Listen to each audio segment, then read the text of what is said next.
사랑하는 형제자매님들, 하나님의 은혜와 평강이 여러분의 삶에 가득하기를 기도합니다. 오늘 우리는 잠시 세상의 분주함을 내려놓고 영원하고 변치 않는 진리, 바로 우리 하나님의 위대하고 거룩하신 성품에 대해 깊이 묵상하는 시간을 갖고자 합니다. 이 귀한 여정을 시작하기에 앞서 잠시 시간을 내어 이 채널을 구독하고 좋아요를 눌러주시면 감사하겠습니다. 여러분의 작은 손길 하나하나가 이 진리의 말씀이 더 널리 퍼져나가 잠들어 있는 영혼들을 깨우는 귀한 사역에 동참하는 길이 될 것입니다. 여러분의 그 손길 위에 하나님의 풍성한 축복이 함께하기를 소망합니다. 수세기 전 우리보다 먼저 신앙의 길을 걸어갔던 믿음의 선배들이 있었습니다. 그들의 삶은 오늘날 우리처럼 분주하지 않았을지 모릅니다. 그래서 그들은 우리보다 더 깊이 하나님을 연구하고 하나님에 대한 위대한 생각에 잠길 수 있는 특권을 누렸던 것 같습니다. 그들은 하나님이 어떤 분이신지에 대해 일생을 바쳐 탐구했고 그들의 묵상은 오늘날까지도 우리의 영혼을 울리고 있습니다. 오랜 세월 동안 저의 삶을 움직여온 가장 큰 원동력은 물론 하나님의 말씀인 성경이었습니다. 하지만 그 말씀을 통해 하나님에 대한 위대한 생각들을 발견하게 해준 믿음의 거인들의 통찰력 또한 제게 깊은 감동을 주었습니다. 17세기 영국의 청교도 신학자 존 플라벨은 창세전, 영원의 시간 속에서 성부 하나님과 성자 예수님 사이에 있었을 법한 거룩한 대화를 상상하며 이렇게 기록했습니다. 저는 이것을 아버지의 약속이라 부르고 싶습니다. 성부 하나님께서 먼저 말씀하십니다. 내 사랑하는 아들아, 여기 스스로를 완전히 파멸시켜 버린 한 무리의 가련하고 비참한 영혼들이 있구나. 그들은 이제 나의 공의 앞에 무방비로 놓여 있다. 나의 공의는 그들의 죄에 대한 만족을 요구하고 있으며 만일 만족되지 않는다면 그들은 영원한 멸망 속에서 그 죗값을 치러야만 한다. 이 영혼들을 위해 무엇을 해야 하겠느냐? 그러자 성자 예수님께서 이렇게 대답하십니다. 오, 나의 아버지시여. 그들을 향한 저의 사랑과 긍휼이 너무나도 크기에 그들이 영원히 멸망하느니 차라리 제가 그들을 위한 보증인이 되겠습니다. 그들이 아버지께 빚진 모든 계산서를 가져오십시오. 제가 그들의 빚이 얼마인지 모두 보겠습니다. 주님, 하나도 빠짐없이 모두 가져오셔서 훗날 그들이 다시 셈하는 일이 없도록 하옵소서. 아버지의 손에서 그 모든 빚을 제게 요구하십시오. 그들이 마땅히 받아야 할 진노를 받느니 차라리 제가 그 진노를 감당하기를 택하겠습니다. 나의 아버지시여, 그들의 모든 빚을 바로 제게 지워주소서. 아버지 하나님께서 다시 응답하십니다. 하지만 내 아들아, 만일 내가 그들을 대신하기로 한다면 너는 마지막 한 푼까지 모두 갚아야 할 것을 각오해야 한다. 그 어떤 경감도 기대하지 말아라. 내가 그들을 용서하는 대신 나는 너를 아끼지 않을 것이다. 그러자 아들 예수님께서 확고하게 말씀하십니다. 아버지, 그리 하옵소서. 그 모든 빚을 제게 청구하소서. 저는 능히 그것을 다 갚을 수 있습니다. 비록 그 일이 저를 무너뜨리는 것 같고 저의 모든 부유함을 가난하게 만들며 저의 모든 보물창고를 텅 비게 할지라도 저는 기꺼이 그 모든 것을 감당하겠습니다. 이 경이로운 대화에 대해 미국의 위대한 신학자 조나단 에드워즈는 이렇게 말했습니다. 그리스도께서는 영혼들의 영원한 구원이라는 전망 속에서 자신이 겪어야 할 극심한 고통의 두려움을 상쇄하고도 남을 기쁨을 누리셨다.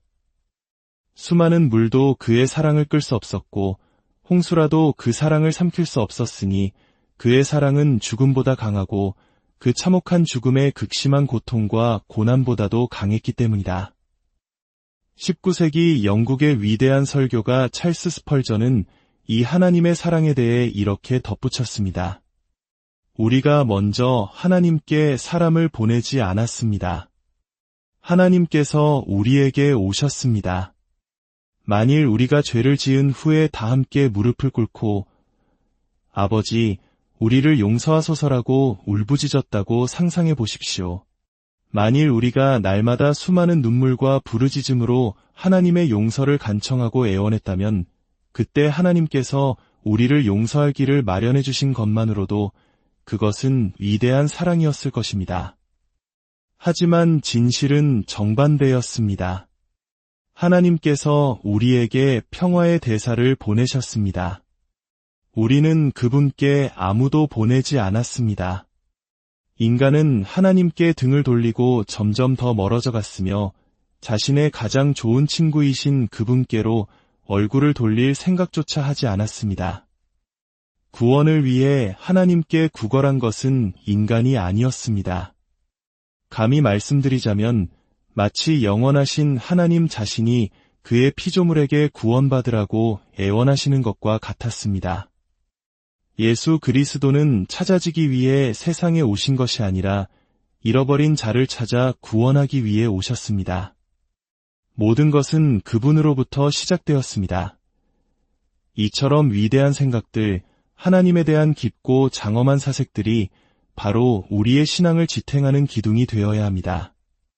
우리는 너무나도 자주 세상에 저급한 것들로 우리의 영혼을 채우며 살아갑니다. 그러나 우리는 고귀한 백성으로, 높은 생각을 하는 백성으로 부름받았습니다. 하나님의 성품과 그의 아들 예수 그리스도의 인격과 사역 안에 나타난 그분의 계시를 묵상하는 것보다 더 높고 고귀한 생각이 어디에 있겠습니까? 이제 우리는 이사야서 6장으로 잠시 여행을 떠나고자 합니다. 저는 위대한 신학자라고 불리지도 않고 그런 칭호를 받을 자격도 없는 사람입니다. 때로는 너무 열정적이어서 제가 하는 말에 대해 충분히 신중하지 못할 때도 있습니다. 하지만 많은 사람들이 제게 물어보는 한 가지 질문이 있습니다. 그 열정은 어디에서 나옵니까? 라고 말입니다. 그들은 말합니다. 당신은 더 이상 젊지도 않은데 어떻게 그런 열정을 가질 수 있습니까? 그 열정의 근원은 결코 제 자신에게 있지 않습니다. 그것은 천국에서의 보상에 대한 기대 때문도 아닙니다. 물론 그 보상이 하나님 자신이라고 올바로 정의한다면 이야기는 달라지겠지만요. 그 열정은 때때로 성경 안에서 혹은 저보다 훨씬 지혜로운 믿음의 사람들을 통해 하나님에 대한 어떤 진리를 발견하고 그것에 완전히 매료될 때 솟아납니다. 오늘날 많은 사람들은 생각 없는 기독교, 그저 감정적인 흥분과 대중적인 인기에만 의존하는 신앙에 길들여져 있습니다. 그러나 그리스도를 바라보는 것, 그분에 대한 단 하나의 생각을 얻기 위해 밤을 새우는 것은 결코 헛된 노력이 아니며 시간 낭비도 아닙니다. 하나님을 아는 지식보다 더 가치 있는 것은 없습니다. 하나님의 참된 자녀가 그분을 더 알기 위해 부르짖을 때 그 부르짖음은 결코 헛되지 않습니다. 이것은 얼마나 놀라운 진리입니까? 그러나 세상의 수많은 소음과 잡음들, 텔레비전, 헛된 논쟁들, 그리고 심지어는 지적인 만족만을 위한 신학 공부마저도 우리를 그분으로부터 멀어지게 만드는 작은 여우들이 될 수 있습니다. 한 시인은 광야에서 성전으로 들어오시는 예수님을 이렇게 묘사했습니다. 긴 여정으로 지치고 굶주린 채 예배에 참여하시려 성전에 들어오셨네. 그러나 그의 얼굴에 타오르는 분노와 함께 충격에 휩싸였으니 그 황량한 곳에 황무지에 들어섰을 때였네. 예수님은 채찍을 만들어 환전상들을 내쫓으시며 소리치셨습니다. 그 혼란스러운 소음이 그분의 말씀 앞에 잠잠해지자 마침내 하나님께서 들으실 수 있는 거룩한 침묵이 찾아왔습니다. 우리에게도 바로 그 거룩한 침묵의 시간이 필요합니다. 이제 이사야 6장 1절을 보겠습니다. 우시야 왕이 죽던 해에 내가 본즉 주께서 높이 들린 보좌에 앉으셨는데 그의 옷자락은 성전에 가득하였고 우시야 왕이 죽던 해 이스라엘에게는 국가적인 슬픔과 정치적 불안이 가득했던 시기였습니다. 인간왕의 보좌가 비워진 바로 그때 이사야는 결코 비워지지 않는 하늘의 보좌, 높이 들리고 영원하신 왕이 앉아 계신 것을 보았습니다. 이사야가 본 분은 누구일까요? 3절에서는 그분을 야훼, 즉 하나님을 지칭하는 고유한 이름으로 부릅니다. 그런데 신약의 요한복음 12장 41절에서 사도 요한은 이 장면을 회상하며 이렇게 말합니다. 이사야가 이렇게 말한 것은 주의 영광을 보고 주를 가리켜 말한 것이라. 여기서 주는 바로 예수 그리스도를 의미합니다.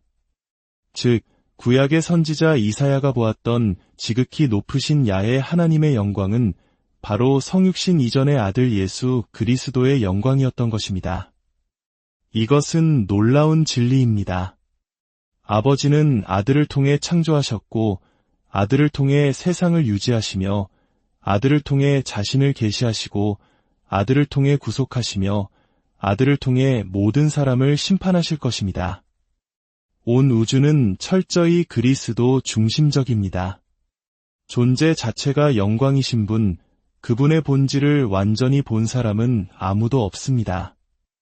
이사야가 본 것 역시 그분의 영광의 상징적인 현현이었습니다.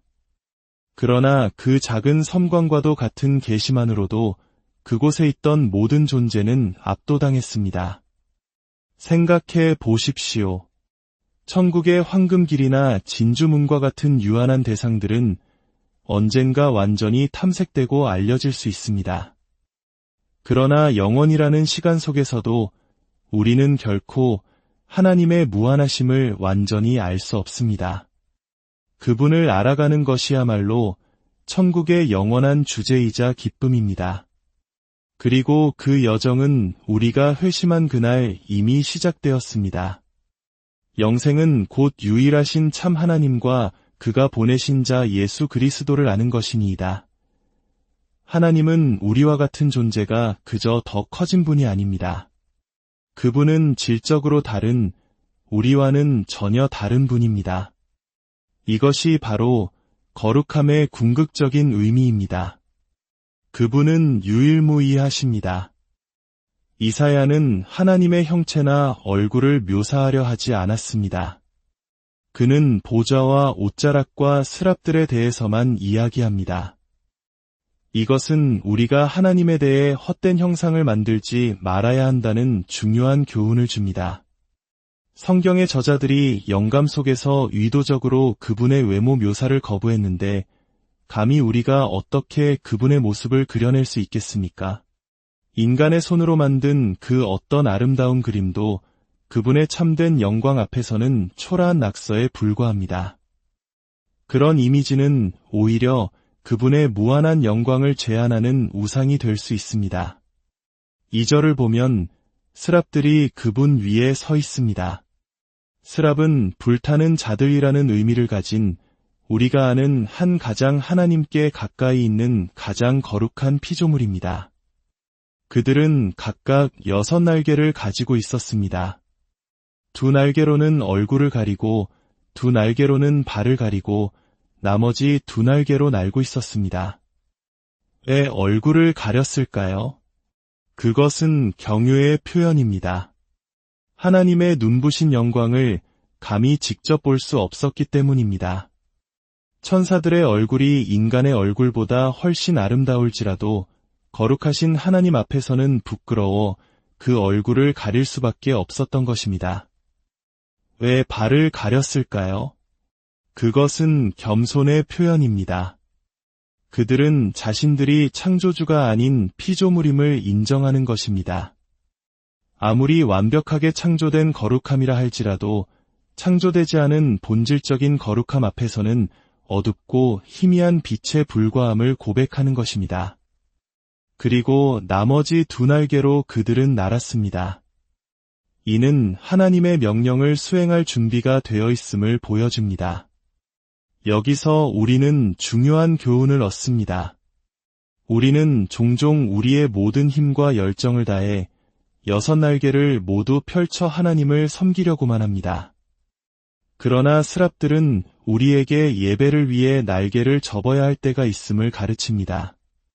하나님은 우리의 섬김이 필요한 분이 아니지만 우리는 그분을 예배해야만 하는 존재입니다. 섬김보다 예배가, 행동보다 그분 앞에 머무는 것이 우선입니다. 그리고 그들은 서로에게 외쳤습니다. 거룩하다, 거룩하다, 거룩하다, 만군의 주 야훼여, 그의 영광이 온 땅에 충만하도다. 거룩하다는 히브리어 카도시에서 왔으며 이는 분리됨, 구별됨을 의미합니다. 하나님의 거룩함은 단지 도덕적 순결함만을 의미하지 않습니다. 그것은 그분의 초월성, 그분의 유일무이함, 그분의 완전히 다름을 의미합니다. 그분은 피조세계 한가운데서 홀로 서 계시며 그 누구와도 비교할 수 없는 분입니다. 거룩하다를 3번 반복하는 것은 히브리어에서 최상급의 가장 강력한 표현입니다. 이는 하나님의 모든 속성 가운데 거룩함이 가장 근본적이고 핵심적인 속성임을 선포하는 것입니다. 많은 한국의 성도님들이 복을 구하는 신앙에 익숙할 수 있습니다. 그것이 나쁜 것은 아니지만 성경이 우리에게 가르치는 신앙의 본질은 먼저 하나님이 어떤 분이신지를 깊이 아는 것, 그분의 거룩함 앞에 압도당하는 경험에서 시작됩니다. 우리가 얼마나 보잘것없는 존재인지를 깨닫고 그런 우리를 사랑하시는 그분의 은혜가 얼마나 큰지를 아는 것, 그것이 바로 참된 신앙의 출발점입니다. 이 외침의 능력에 성전 문지방의 터가 요동하고 성전에는 연기가 가득했습니다. 피조물인 성전조차 그 창조주의 영광을 감당할 수 없었던 것입니다. 이 모든 것을 목격한 이사야는 비명을 지릅니다. 화로다 나여, 망하게 되었도다. 나는 입술이 부정한 사람이여, 나는 입술이 부정한 백성 중에 거주하면서 만군의 주이신 왕을 배웠음이로다. 이것은 죄책감에 시달리는 사람의 외침이 아닙니다. 이것은 존재의 소멸을 경험하는 자의 절규입니다. 거룩하신 하나님 앞에서 선지자 이사야는 자신이 먼지와 티끌에 불과하며 완전히 파괴되고 소멸될 수밖에 없는 존재임을 깨달은 것입니다. 죄 없는 스랍들조차 얼굴과 발을 가렸는데 죄로 가득한 인간이 그 영광 앞에 선다는 것은 상상조차 할 수 없는 일이었습니다. 하나님께 더 가까이 나아갈수록 우리는 우리 자신의 부패함과 비참함을 더 깊이 깨닫게 됩니다. 욥은 내가 주께 대하여 귀로 듣기만 하였사오나 이제는 눈으로 주를 배움나이다. 그러므로 내가 스스로 거두어드리고 티끌과 제 가운데에서 회개하나이다 라고 고백했습니다. 베드로는 주여 나를 떠나소서, 나는 죄인이로소이다 라고 외쳤습니다. 이것이 바로 그리스도 없는 인간이 하나님 앞에 섰을 때의 실존입니다. 그리고 이것은 우리가 예수 그리스도의 얼굴에 있는 하나님의 은혜를 발견하기 전에 반드시 겪어야 하는 위대한 영적 위기일 수 있습니다. 그러나 이야기는 여기서 끝나지 않습니다.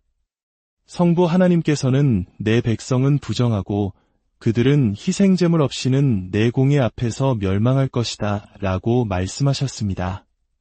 그러자 아들 예수님께서 아버지, 그들의 모든 빚을 제게 지워주소서라고 말씀하셨습니다. 이사야에게는 천사와 제단의 숯불이 그의 입술을 정결하게 했습니다. 하지만 오늘 우리에게는 하늘 보좌로부터 내려오신 아들이 계십니다. 무한한 가치를 지닌 그분의 보혈이 있습니다. 그 보혈의 능력으로 우리는 이제 기뻐하며 나아갑니다. 저는 종종에 그렇게 죄에 대해 많이 이야기하느냐는 질문을 받습니다. 그것은 여러분이 하나님을 더 사랑하게 되기를 원하기 때문입니다. 왜 우리의 타락에 대해 이야기하느냐고요? 그것은 여러분이 그분을 더 높이 존귀하게 여기게 되기를 원하기 때문입니다. 제가 아내에게 약혼 반지를 사주었을 때의 일입니다. 보석상에게 제가 가진 돈을 보여주며 다이아몬드 반지를 달라고 했습니다. 그는 마지못해 작은 반지를 하나 꺼내주었습니다. 저는 다이아몬드가 어디 있냐고 물었습니다. 그러자 그 점원은 검은 벨벳 천을 펼쳐 그 위에 반지를 올려놓았습니다.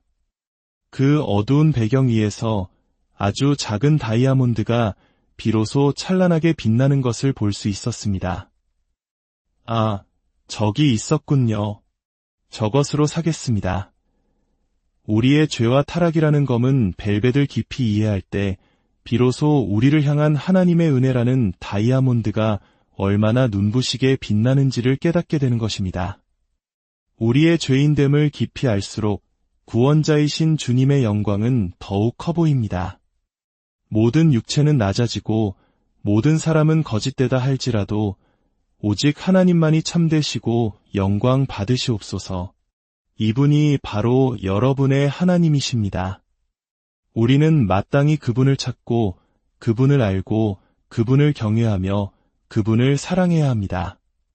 하나님 아버지의 무한하신 사랑과 우리 주 예수 그리스도의 은혜와 성령님의 깊은 교통하심이 이 말씀을 듣는 모든 분들 위해 영원토록 함께 하시기를 축원합니다.